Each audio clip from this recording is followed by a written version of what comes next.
เป็นธรรมะที่พึ่งมีศีลห้าศีลแปดเป็นเครื่องประดับกายเอาใจเราให้สงบให้เรียบร้อยถ้าเราตั้งมั่นอยู่ในศีลแล้ว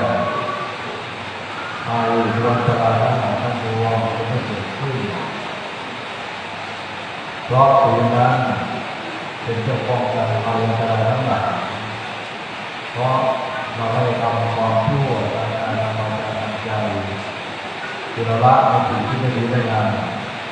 ละความชั่วทางกายทางวาจาทางใจทำพิธีปฏิบัติชอบทางกายทางวาจาทางใจจึงจะทำให้เราพ้นจากทุกข์ทั้งหลายเราอยากจะพ้นจากทุกข์อยากบำเพ็ญทาน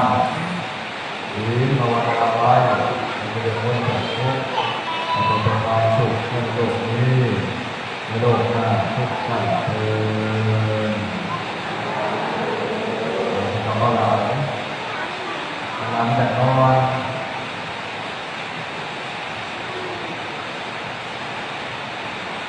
คนน้อยไปที่เขาคุณา